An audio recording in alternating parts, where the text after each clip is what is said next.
जय श्री राम मित्रों, स्वागत करते हैं एक बार फिर से आपका अपने चैनल जेवी डिवोशनल में। पिछले एपिसोड में हम लोगों ने देखा कि किस प्रकार से सूर्यदेव शिक्षा का दान दे रहे हैं महाबली हनुमान जी को। उनके बाल स्वरूप में जिस प्रकार से वो एक व्याख्या करते हैं कि मैं रथ के आगे आगे चलूंगा और आप रथ पे चलते चलते अपना कार्य भी करते रहिएगा और मुझे शिक्षा भी दीजिएगा, उसका बहुत ही अच्छा और सटीक उदाहरण दिया है। वहीं हम देख रहे हैं कि राहु और केतु का भी आगमन हो गया है। राहु ने माता अंजनी पे वश प्राप्त कर लिया है और केतु कुछ करने की सोच रहे हैं। अच्छा, उनकी रक्षा हेतु स्वयं भगवान गणपति पधार गए हैं, क्योंकि उन्होंने ये कहा कि मैं राहु से बचाव कर सकता हूं, तो मैं आपका बचाव करूं, यानी कि इनकी शिक्षा जो चल रही है महाबली हनुमान की, उनकी रक्षा करूं या फिर सूर्यलोक की। तो शनि ने कहा कि यहाँ मैं देख रहा हूं, आप जाके वहां की सिचुएशन हैंडल करिए। गणेश जी ने एक बहुत अच्छी बात बताई कि मुझे भी अष्ट सिद्धियां प्राप्त हैं और मेरे शीश पर भी कोई वश नहीं होता, क्योंकि मेरा भी शीश खंडित हो चुका है। मेरे जितने भी दुर्गुण थे वो सब जा चुके। तो जिस प्रकार से विघ्नहर्ता गणेश पहुंच गए हैं सूर्य लोग विघ्न हरने के लिए, देखते हैं किस प्रकार से विघ्न समाप्त होता है। तो बिना विलंब शुरू करते हैं एपिसोड 191 पार्ट 2। माता अंजनी राहु के वश में है और वो यहाँ सूर्य भवन में नहीं। शनि ने हनुमान को वचन दिया है, वो हनुमान की शिक्षा में कोई विघ्न नहीं आने देगा और माता अंजना को कोई भी संकट आने नहीं देगा। वो तो अवश्य वो वचन निभाएगा। ये समय शांत रहने का है, राहु के भ्रम में पड़कर आपा खोने का नहीं।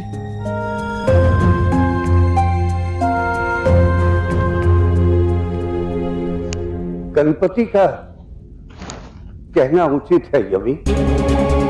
हमें से कोई भी बाहर गया तो राहु उसे अपने वश में कर लेगा और उसे अस्त्र बनाकर हनुमान की शिक्षा को बाधित करेगा। परंतु हम कब तक यहाँ रहेंगे नाना श्री? जब तक हनुमान की शिक्षा पूर्ण नहीं हो जाती।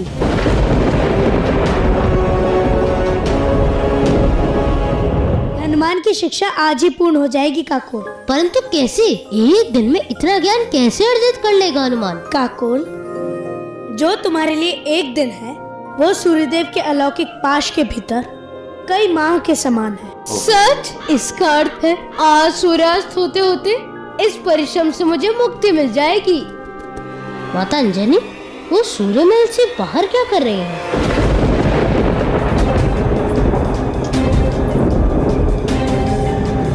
राहु का मौत हुआ, उन्हें तो सूर्य भवन में होना चाहिए।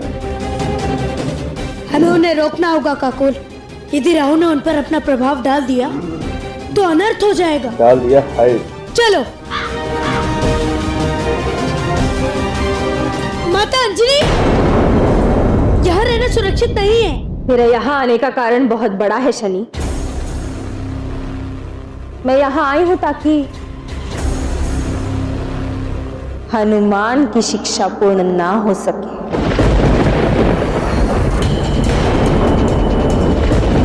ओहो, माया भी होगी। बचा सकते हो तो बचा लो शनि। राहु ने हनुमान की शिक्षा में विघ्न डालने के लिए माता अंजनी को ही चुना।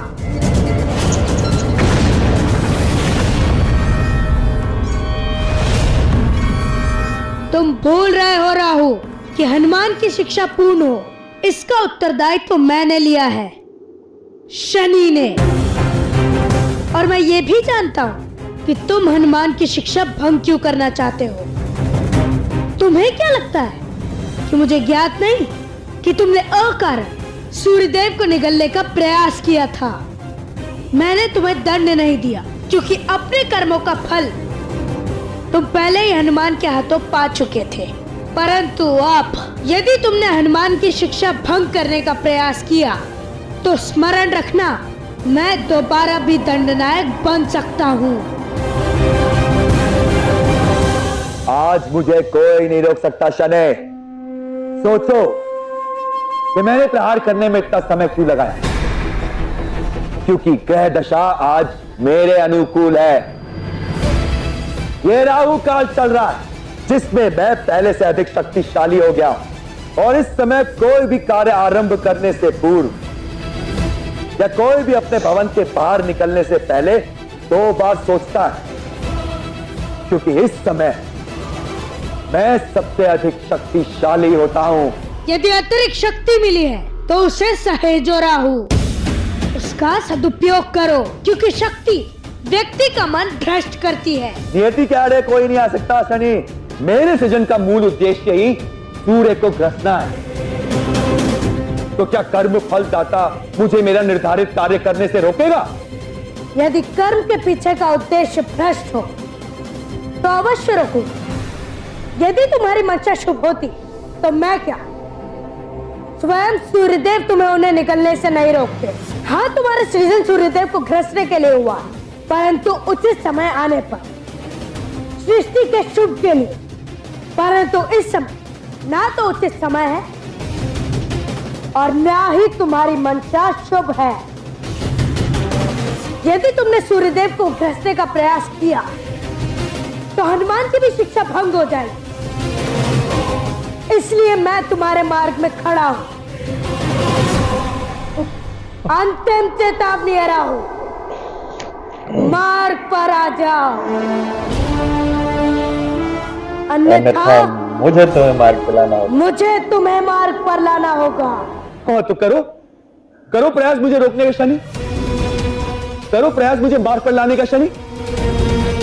आज मैं रुकने वाला नहीं हूं, क्योंकि आज मैं अकेला नहीं हूं, क्योंकि मेरे साथ आज है केतु।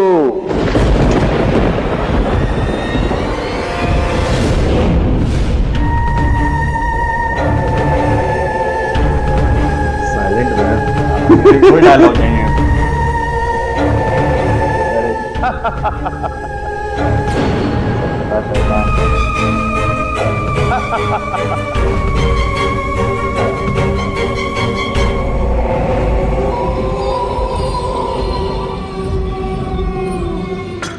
मुझे बाध्य मत करो राहु। कैच चला। आज मैं बाध्य करने नहीं, बंधित करने आया हूं शनि। पता नहीं था माया राहु।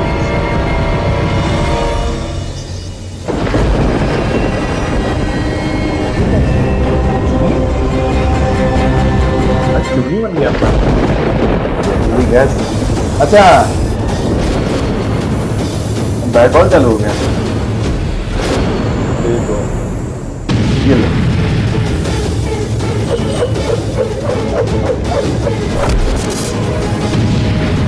आज अपना नागराज है भाई। हाँ भाई देख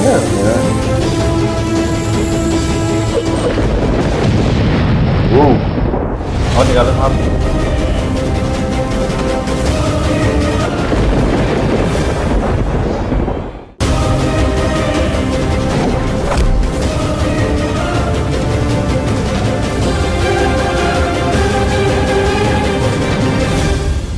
ये मेरा अंतिम अस्त्र नहीं था शनि, ये तो केवल प्रारंभ था।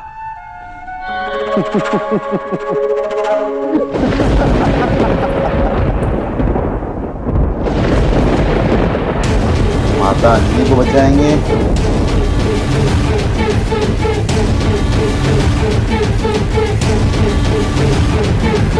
तुमने हनुमान को वचन दिया था ना कि उसकी माता को कोई हानि नहीं पहुंचने दोगे।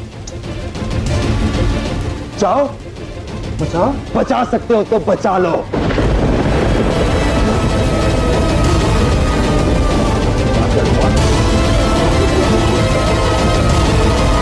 फिक्स है भाई राहुल, स्पॉट भी फिक्स है, तरीका भी फिक्स है। अपने सिग्नेचर स्टाइल के लिए ही विलन जाने जाते थे। किस तरीके से वो किसी को मार के उसके सीने में झंडा गाड़ेंगे या किस तरीके से किसी को शिप पे से फेंक देंगे।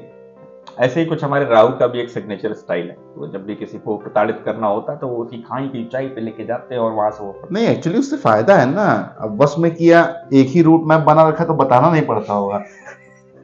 सेम रूट है, सेम रूट है मेरा। जैसे ही वश में किया वैसे ही सबको पता उसी है रूट पे चल जाओ। ज़ॉम्बी की तरह किधर जाना है। अच्छा, धारा 144 भी लागू कर दी है सूर्यलोक में हाँ। कि आज कोई बाहर निकला तो उसको 2 बार सोचना पड़ेगा। तो उसको उठा के ले जाएंगे राहु केतु, तो इसलिए 2 बार सोचना पड़ेगा। अच्छा, स्थिति तो गंभीर होती जा रही है कि शनिदेव लग रहा था राहु से केवल डिबेट करेंगे और माता अंजनी के बीच में भी थोड़ा सा जो है परेशान होंगे, लेकिन यहाँ 3 लोग आ गए हैं, राहु केतु और माता अंजनी। अब 3 सिचुएशन को एक साथ कैसे हैंडल करें? माता अंजनी भी इस वक्त बहुत ही मतलब जिसे कहते हैं सिचुएशन हाँ, के अकॉर्डिंग बहुत उनके लिए कष्टकारी है, क्योंकि जहां माता अंजनी को कुछ हुआ वहां सारी शिक्षा दीक्षा एक तरफ और माता एक तरफ। और 2 वचन दिए हैं शनि ने कि आपकी दीक्षा भी कंप्लीट करने दूंगा और माता अंजनी को भी कुछ नहीं होने दूंगा। देखते हैं आगे किस किस प्रकार से प्रकरण बढ़ने वाले हैं। फिलहाल सिचुएशन गंभीर तो होगी, वो हमें भी पता है। तो चलिए फिलहाल के लिए इस एपिसोड को करते हैं यहीं समाप्त। शीघ्र ही मिलेंगे नए के साथ। तब तक के लिए राधे राधे।